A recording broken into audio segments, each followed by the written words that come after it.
اللہ عز و جل نے انسان کو پیدا کیا ہے تو جسم اور روح دو ایسی چیزوں کے ساتھ رکھا ہے کہ دونوں کا ایک دوسرے کے لیے ہونا لازم ہے۔ روح کے بغیر جسم کا بھی کوئی کام نہیں، اور روح ہے، جسم نہیں ہے تو اس روح کو بھی کوئی کام نہیں۔ روح اور جسم دونوں لازم ملزوم ہیں، اور جب تک ان دونوں کا رشتہ ہے زندگی ہے، اور جہاں ان دونوں کا رشتہ ٹوٹا تو اس کو مردہ کہا جاتا ہے۔ روح اور جسم کا تعلق ختم ہوتی ہی زندگی بدل جاتی ہے۔ اب مسئلہ یہ ہے، روح اور جسموں میں افضل کون ہے، کون زیادہ اعلیٰ ہے؟ تو اب یہ دیکھا جاتا ہے کہ آپ یہ سمجھتے ہوں گے کہ صرف روح ہے اور جسم نہیں ہے، تو کیا مطلب ہے روح کا؟ لیکن روح اور جسم کا جب کمپیریزن ہوگا تو روح اس میں بہت بلند و بالا ہے۔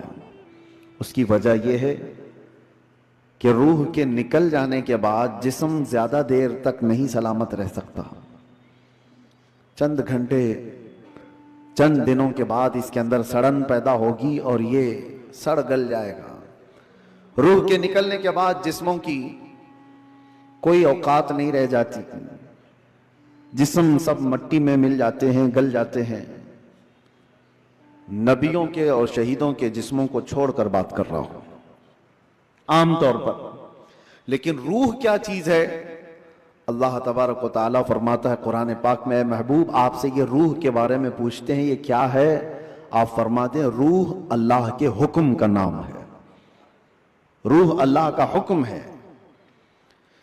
تو روح جس کے اندر موجود ہے اس کے ساری چیزیں ایکٹیو ہیں، سب چیزیں حرکت کر رہی ہیں، حتیٰ کہ آپ سننے کی جو طاقت رکھتے ہیں اس لیے کہ روح آپ کے جسم کے اندر ہے، اور میں بول رہا ہوں یہ طاقت ہے اس لیے کہ روح ابھی موجود ہے۔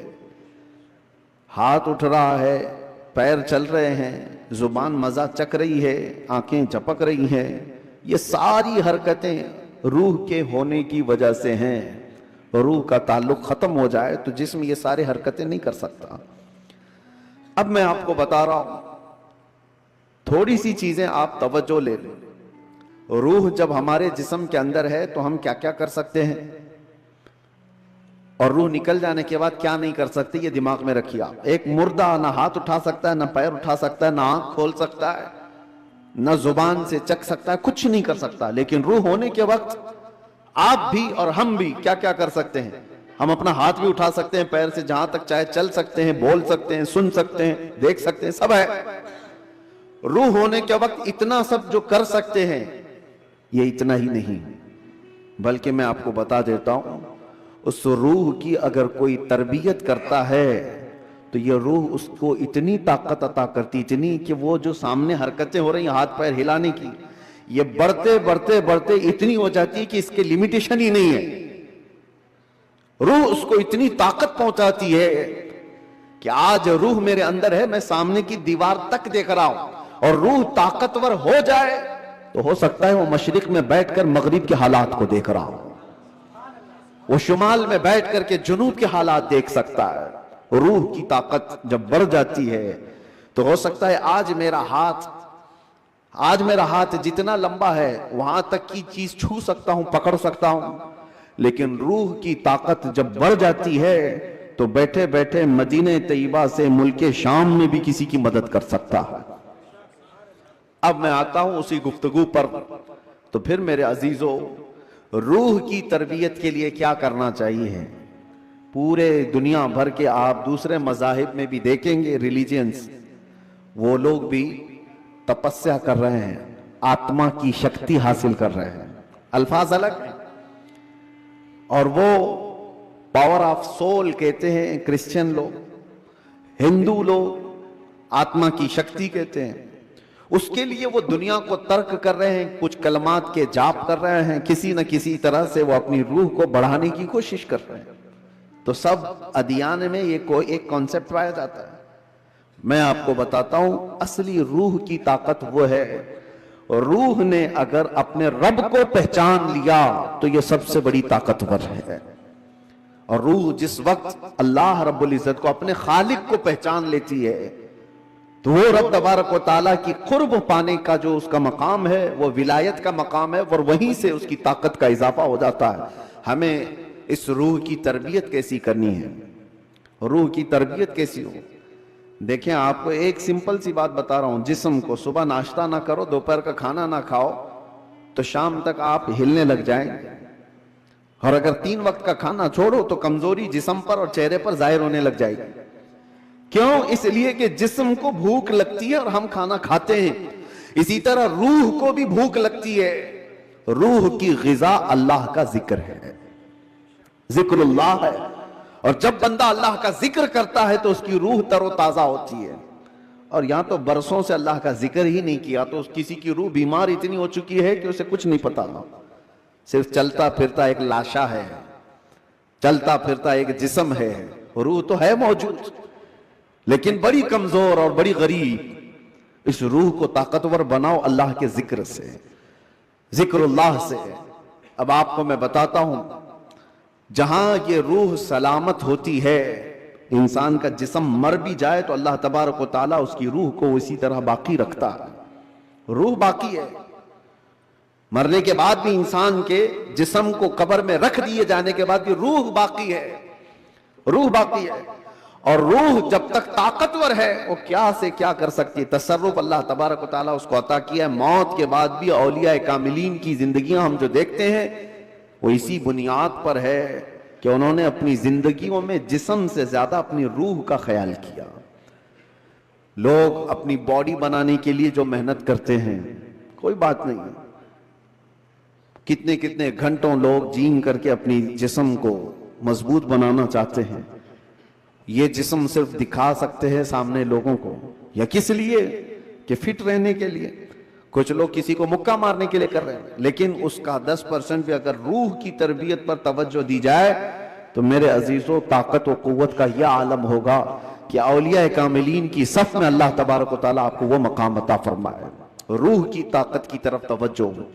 آج پوری دنیا اس سے دور بھاگی ہوئی ہے. ساری چیزیں ہماری روحانیت نکل گئی. ہم میٹل پر محنت کر رہے ہیں، ہم جسموں پر محنت کر رہے ہیں، ہم کپڑوں پر اپنے ظاہر پر محنت کر رہے ہیں.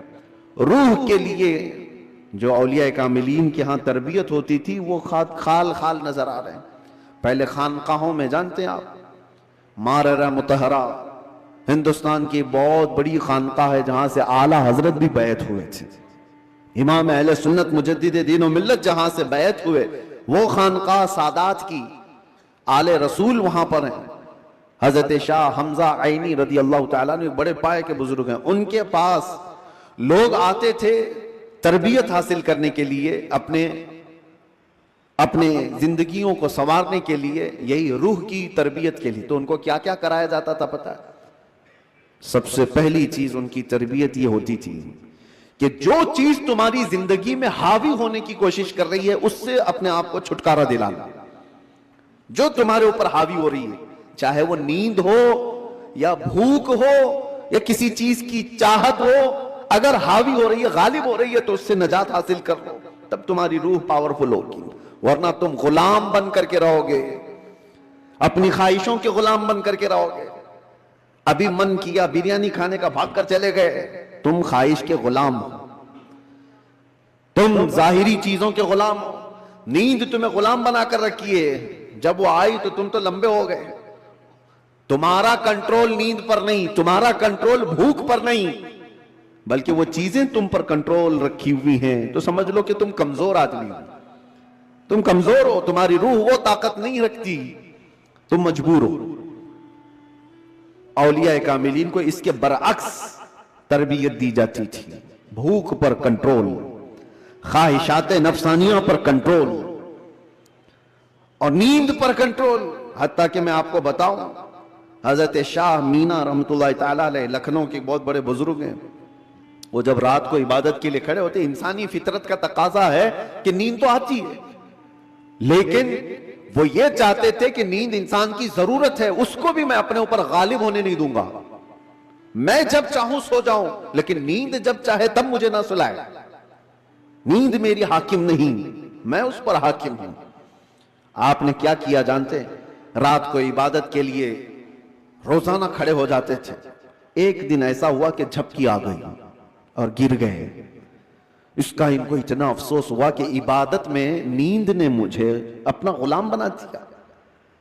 اللہ رب العزت کی عبادت سے مجھے نیند نے دھوکہ ایسا دے دیا کہ میں گر گیا، اس کا غلام ہو گیا۔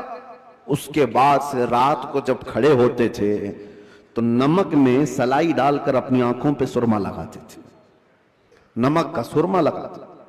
عام سی بات نہیں، سننے میں آپ کو آسان لگ رہا ہو، نمک کے 2 تنکے بھی اگر آنکھ میں چلے جائیں تو کیا حالت کرتے ہیں۔ لیکن حضرت شاہ مینا فرماتے ہیں کہ نمک کو پوری طور پر آنکھوں پہ لگاتے تو ان کی آنکھوں سے خون جاری ہو جاتا تھا۔ لوگ کہتے بھی تھے کہ آنکھیں سرخ ہو کر خون بہتی تھیں، بہاتی تھی۔ آپ سے کہا جاتا کہ آپ اس طرح سے آنکھوں کو سختی کر رہے ہیں، آپ کہتے ان آنکھوں کی وہی سزا ہے جو مجھے میرے رب سے دور کر رہی ہے۔ نیند کا غلبہ مجھے لا کر کے اپنا غلام بناتی ہوں۔ خواہشات کے لیے بھی انہوں نے ایسا ہی کیا ہے۔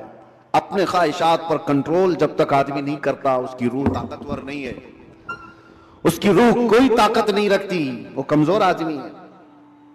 اسی لیے میرے عزیزوں، میں جو بات کر رہا تھا، حضرت شاہ حمزہ عینی، ان کے ہاں جو لوگ آتے تھے، کچھ تو پنڈت بھی آتے تھے، جوگی بھی آتے تھے تپسیا کرنے کے لیے کہ صوفی سنت ہیں، ان کے ہاں جو تربیت ہوتی ہے وہ بہت اعلیٰ درجے کی ہوتی ہے۔ آپ یہ کہتے تھے کہ انسان سب سے زیادہ کن چیزوں کا محتاج ہے؟ کھانے کا، پینے کا، سونے کا، یہی سب چیزیں نا۔ اس پر تو وہ کنٹرول کرا ہی دیتے تھے۔ کوئی ایسا ان کے پاس مجاہد ہوتا، ریاضت کرنے والا، کہ 3 دن 4 دن تک بغیر کھائے پیے عبادت میں مصروف رہتے، کچھ بھی نہیں۔ اور یہ پاسبل ہے کیونکہ اللہ نے انسان کی باڈی کو فلیکسیبل بنایا ہے، اس کو جیسا بندہ ڈھالتا ہے ویسا جسم بنتا ہے، کوئی چیز امپاسبل نہیں ہے۔ بزرگوں نے یہ تربیت کیا۔ اب ایک مقام ایسا آیا کہ کھانے پینے کی بات تو چھوڑو، یہ جو محتاجی ہے، جو بھوک لگتی ہے، اس سے تو انہوں نے کنارہ کر لیا۔ ایک شاگرد نے ان سے کہا کہ حضور، کھانے سے تو ہم محتاج نہیں ہیں، جب ہم چاہیں گے کھا لیں گے، بھوک ہم کو غلام نہیں بنا رہی، یاد، پیاس بھی ہم کو غلام نہیں بنا سکتی، لیکن یہ جو سانس لیتے ہیں اس کے تو ہم محتاج ہیں، سانسوں کے بغیر تو رہ نہیں سکتے۔ آپ نے فرمایا میں وہ بھی تربیت تمہیں کرا دوں گا، اس کی بھی تربیت کرا دوں۔ تو حبس نفس اولیاء کاملین کے ہاں، میں تصوف کی بات کر رہا ہوں، ایک تربیت یہ بھی ہے ان کے ہاں، حبس نفس۔ حبس نفس یا حبس دم جس کو کہا جاتا ہے، کیا ہے؟ ان کو سانس روکنے کی تربیت دی جاتی تھی۔ سانس روک لو، آپ اپنی ناک اور منہ بند کر کے دیکھو کتنی دیر روک سکتے ہو، شاید 1 منٹ، کیونکہ عادت نہیں ہے۔ 1 منٹ سے زیادہ اپنے ناک اور منہ کو پکڑ نہیں سکتے، لیکن تربیت کے بعد ماررہ مطہرہ کی تاریخ میں ہے، حضرت شاہ حمزہ عینی کی بارگاہ میں جو تربیت پاتے تھے، ان کو سانس روکنے کی جو تربیت دی جاتی تھی، فجر کے بعد وہ سانس کو روکتے تھے تو ظہر تک لے کر جاتے تھے، ظہر تک۔ لوگوں کو ایسا لگ رہا ہوگا کہ اڑتی ہوئی باتیں ہیں، نہیں میرے عزیزوں، جب بندہ اپنے جسم کو ڈھالتا ہے کسی چیز میں تو اللہ تبارک و تعالی ہر چیز اس کے لیے ممکن بنا دیتا۔ اور ہم نے دنیا میں اپنے جسموں کو آزاد کر رکھا ہے، ساری دنیا اس جسم پر راج کرتی ہے، خواہشات ہم پر حکم کرتے ہیں، ہم ان پر کنٹرول نہیں پا رہے۔ آج ضرورت اسی بات کی ہے کہ ہم جن چیزوں کے ایڈکٹ ہوتے جا رہے ہیں ان چیزوں کو اپنی زندگی سے دور کرتے جائیں۔ کوئی خواہشات ایسی ہیں جو میرے اوپر حاوی ہو رہی ہوں، ان خواہشات سے اپنے دامن کو چھڑانے کی کوشش کریں، اور یہی تربیت بارگاہ مصطفیٰ صلی اللہ علیہ وسلم کی تھی۔ ایک بات میں آپ کو بتاتا ہوں، مجبوری کے عالم میں بھی اولیاء کاملین نے اپنے آپ کو دنیا کے حوالے نہیں کیا، دنیا کے حوالے نہیں کیا، وہ بچنے کی ہر ممکن کوشش کرتے رہے۔ ایک بزرگ کے متعلق ہم نے پڑھا ہے، حضرت مشکی رحمت اللہ علیہ، عراق کے ایک بزرگ، لیکن وہ جوان شخص، مشکی غالباً عبداللہ کچھ نام تھا، بہت خوبصورت، دیکھنے میں بالکل ہینسم نوجوان، ایک کپڑے کی دکان پر کام کرتے تھے۔ شہر کی ایک امیر عورت کپڑا خریدنے آئی اور وہ عیاش عورت تھی، اس نے لڑکے کو دیکھا نوجوان کو، اس پر فریفتہ ہو گئی، بہانے سے کپڑے کی بہت بڑی تھان خریدا اور اس کے بعد اس نوجوان سے کہا کیا تم میرے محل تک پہنچاؤ گے، میں اس کی اجرت دوں گا۔ بھولا بھالا نوجوان کپڑے اٹھا لیا اور چل پڑا۔ اس خاتون کے گھر جب پہنچے تو اس نے کپڑے کی وہ تھان اندر رکھوائی اور کمرے میں اسے بلا کر دروازے بند کر دیے، اور اس کے بعد اس نوجوان سے کہا کہ تو اب آزاد نہیں ہے، تو میرے پاس قید ہے، میں تجھے یہاں پر اس بہانے سے لے آئی ہوں، تجھے جو چاہیے وہ میں دے دوں گی، مال دولت جو بھی ہے، لیکن میری خواہشات پوری کر دیں۔ وہ کانپنے لگ گئے ہیں۔ اللہ کا خوف، اللہ کا ڈر، جس کی روح مضبوط اور طاقتور ہوتی ہے ہر مصیبت سے اس کو کسی نہ کسی طرح بچا لیتی ہے، اللہ کا فضل ہوتا ہے۔ اس نوجوان نے کہا یہ ہرگز میں نہیں کر سکتا، میں نہیں کر سکتا۔ اس خاتون نے کہا تو پھر تم یہاں سے بچ کے بھی نہیں جا سکتے، کسی حالت میں تم بچ کے بھی نہیں جا سکتے، اور نہ کسی کو پتا ہے کہ تم یہاں اندر ہو۔ کل کو میں یہ الزام بھی لگا سکتی ہوں کہ تم نے میری عزت کو تار تار کیا ہے، اور تمہیں میں پھانسی کی سزا بھی دلا سکتی ہوں۔ اس نوجوان کی مجبوری دیکھیں کہ خاتون نے ایسے اس کے اوپر حاوی ہونے کی کوشش کی کہ کسی بھی طرح سے اس کو گناہ کی سرزمین پر دھکیل دے، لیکن یہ نوجوان ہے، اچانک نہ جانے دل و دماغ میں کیا خیال آیا، کہا کہ ٹھیک ہے مجھے استنجا کرنا ہے، طہارت، ٹوائلٹ جانا ہے۔ اس نے کہا یہیں اندر ہی ہے، اندر تم فارغ ہو جاؤ۔ تو وہ طہارت خانے میں گیا، نوجوان کچھ نہیں دیکھا، وہاں کی غلاظت اٹھا کر کے اپنے چہرے پر اپنے جسم پر سب لگا لیا، اور باہر آیا اس خاتون کے پاس۔ اس عورت نے دیکھا کہ بدبو اور یہ غلاظت یہ جسم پر، وہ چیخ مار کر دروازے کھولتی ہے کہ کوئی پاگل آیا، اس کو گھر سے نکالو، جلدی یہاں سے نکالو اس کو۔ تو سارے لوگوں نے پکڑ کر کے ان کو نکال دیا کہ پاگل نوجوان گھر کے اندر کیسے گھس آیا۔ ان کو اس کی نہیں پڑی تھی کہ مجھے لوگ پاگل کہیں، لوگ میری بدبو کو دیکھیں، لوگ مجھے غلاظت ملا ہوا شخص کہیں، کچھ فکر نہیں تھی۔ وہ نوجوان وہاں سے نکلا اور راستے میں ایک کنویں میں جا کر اس نے غسل کیا۔ روایت میں موجود ہے اس کے بعد سے ہر دن ان کے جسم سے مشک کی خوشبو آتی تھی۔